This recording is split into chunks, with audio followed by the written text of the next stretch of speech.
I watched with interest the tabloids targeting her over months. And I never have an interest in the royal stories, but it was racist, it was sexist, it was divisive. And if I were her, I'd be gone. OK. Dan would disagree. Well, I would just say, anytime anyone says this, because, again, this is really dangerous rhetoric, so, Ricky, you've made that claim, can you provide one example of racist coverage of Meghan? Well, I'd have to go back to the news coverage, but Well, you've just made I'll a claim give you like two that are quoted. One of them, obviously, is the Danny Baker tweet with the chimp in it. That's nothing to do with the media. No. And he Well, said the other one was he knew nothing about it. Here's what I think. A Daily Mail headline which said something like "Straight Outta Compton," which is a rap record. So there's that flavour to it. But you're right to challenge Ricky, because actually it's more tone, isn't it? Is that right? It was tone, and also the fact was they were picking up on stories that would have been about any princess, about anyone running the royal family, things that could never be proven. The staff weren't happy. People didn't like her. Now, well, you're asking about proof. How do you prove that stuff? Well, Ricky, you're talking rubbish, because I was the person that broke the story of Megxit. That doesn't prove it. I had so much hope that Meghan was going to be this great modernising force within the royal family, was going to be the woman that finished the work that Princess Diana started. When the coverage turned... Well, I'll tell you. When the coverage turned was when Harry and Meghan, who are meant to be non-political members of the royal family, started making very political comments, including, for example, criticising us, the great British public, for our carbon footprint, while taking 4 private jet flights in 11 days. They could have done so much. Instead, what have they gone to do? They've gone to America to chase the big money, flying on private jets, getting $1 million an appearance to go and speak to JP Morgan Chase. I do feel let down. I feel sad. I want them to stay. I think Harry's got enough money. I don't think it was about that. And I think why take $1 million from JP Morgan Chase to go and give a speech to a bunch of bankers in Miami then, Gemma? I'm a bit like you. I'm not like a massive royalist or anything, but I really like Harry, and I from what I've seen of Meghan, she seems to be amazing. And I think there's a lot of misogyny wrapped up in this as well, because she's a bit different. She's refreshing. She's outspoken.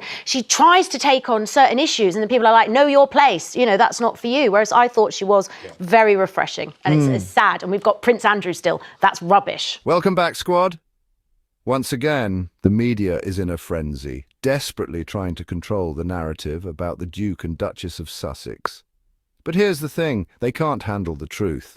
No matter how hard they try to distort reality, Harry and Meghan continue to rise above the noise, building their legacy and proving that they are an unstoppable force. The British press loves to act as if they're the ultimate authority on all things royal. Their hypocrisy is on full display, and we are here to call it out.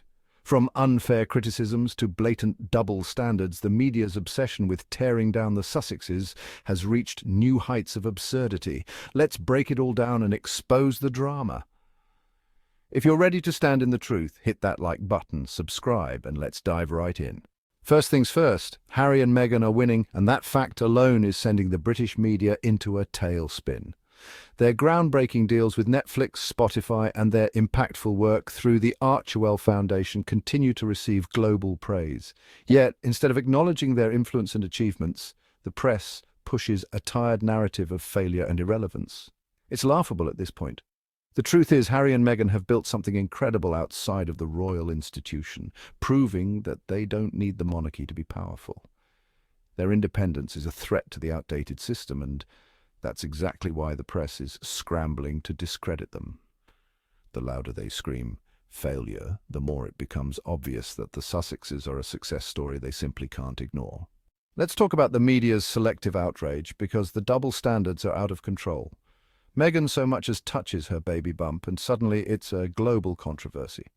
Meanwhile, the royal family can be caught up in real scandals, and the press magically forgets how to report on them. Take Prince Andrew, for example. His situation is 1,000 times more scandalous than anything Harry and Meghan have ever done, yet the media barely covers it. Instead, they'd rather focus on Meghan closing her own car door, because apparently that's the real scandal of the century. It's absurd, and people are finally waking up to the hypocrisy. Every time Meghan shines, suddenly there's a wave of glowing headlines about Kate Middleton's elegance and grace. The timing is too convenient to be a coincidence.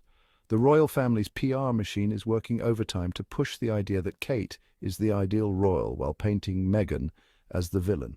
But the public isn't falling for it anymore. The obsession with making Kate look perfect while simultaneously trying to erase Meghan is transparent.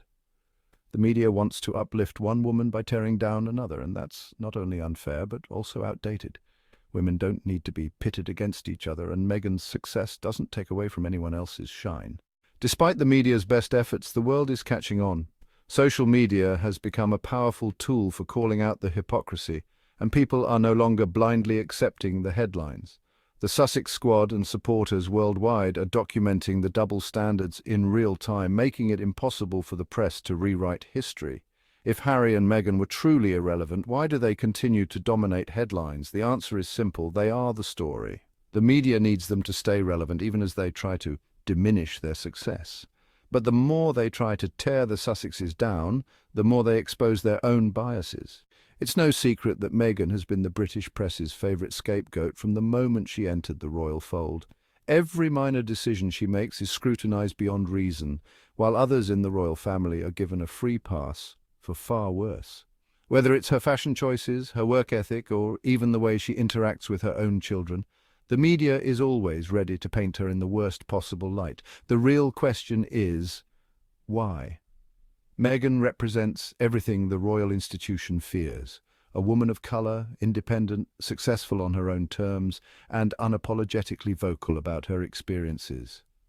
That level of confidence and self-assurance disrupts the traditional monarchy narrative, and for the press, she's the perfect target to distract from the royal family's own shortcomings. Prince Harry has undergone one of the most powerful transformations in modern royal history. Once known as the party prince, the media underestimated him, assuming he would remain under the shadow of the monarchy forever, but they never expected him to step up and become a leader in his own right. From his military service to his advocacy for mental health, veterans, and global humanitarian efforts, Harry has shattered every expectation placed upon him. His journey proves that he was never just a spare. He was always meant for something greater. And now, as a husband and father, he continues to redefine what it means to be royal in the modern world, without needing a palace or a title to validate his worth. Why is the British press so obsessed with Harry and Meghan? The answer is simple: their names sell. The tabloids thrive on controversy, and they know that any headline about Meghan, whether true or fabricated, will drive clicks, engagement, and profit. It's a calculated strategy. The more they stir up negativity, the more outrage they generate, leading to more ad revenue and newspaper sales. This isn't journalism, it's a business model built on fueling division and hate. And despite their claims of wanting the Sussexes to go away, they continue to prove that they can't afford to stop talking about them. One of the most troubling aspects of the media's treatment of Harry and Meghan is the silence from the royal family. Time and time again, the institution has had opportunities to condemn the racist and sexist attacks on Meghan, yet they've chosen to stay quiet. This silence speaks volumes. The royal family's refusal to defend Meghan isn't just negligence, it's an endorsement. It signals to the press that these attacks are acceptable and even encouraged.